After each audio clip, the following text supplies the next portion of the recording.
Welcome to this video on the feedback activity in Totara Learn.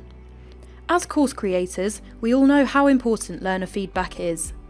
It helps us to tailor our training to meet learners' needs, identify problems and areas we're doing well. In this video, we'll look at how to set up learner feedback in a course.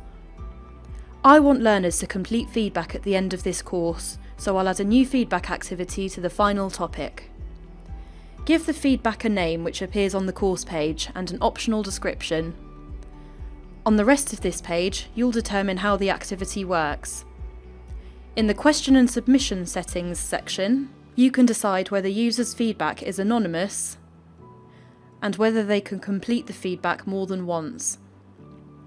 Remember that learners may answer differently depending on whether feedback is given anonymously or not, so you should make this clear in your description. If you want to be notified when a user gives feedback, enable notification of submissions. This will email all editing trainers for this course when a feedback activity is completed. In this next section, you'll need to decide what should happen once a user has completed the feedback form. They can be shown the results from all users, be shown a message, and given a link to the next activity if you'd like.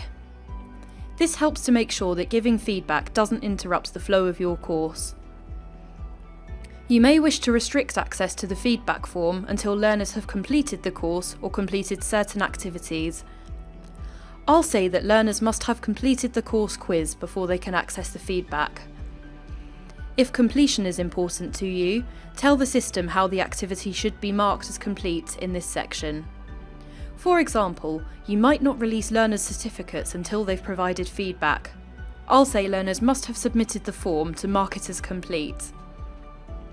If I save my changes, I'm now able to add content to my feedback form. There are a range of question types for you to use. This list also includes other items you might like to add, such as information or a text label. I'll add a rated multiple choice question. I'll say that this question is mandatory and enter my question text. I also need to enter a label, which is used when linking questions together. We'll get to that later. I'll enter my options, including a number which will allow me to calculate an average score, and leave this question set in position 1, which means it will appear first on the form. On saving my question, I can see how the question will appear. I can edit the question if I need to, or add another question, which I'll do here. As before, I'll enter a question. I want learners who had a poor experience of the course to explain why. Because I added a label to the previous question, I can also see this dependence item field.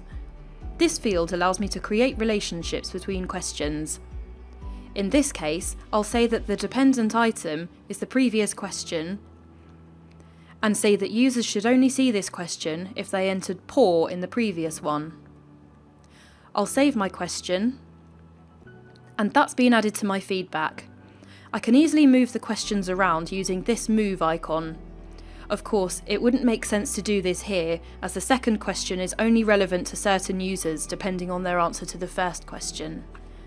The final thing I need to do is add a page break between the two questions, which is required for the dependency to work. Let's have a quick look at this from a user perspective. I can see the feedback activity listed on the course page. On selecting the activity, I can see the description I added and choose to answer the questions. I answer the questions and then submit them. Another great feature of feedback is that you can create a template for reuse across your site. Let's imagine that I want to use this same feedback form on lots of courses. I go to the Templates tab, give it a name that allows others to identify it, and make it public so that other course creators can use this in their courses. Once I've saved the new templates, it will appear in this drop-down for anyone creating a new feedback activity. I can also export or import questions from other Totara sites on this screen.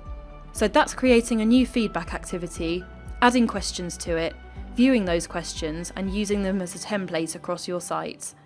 Why not set up a shared feedback template on your site today?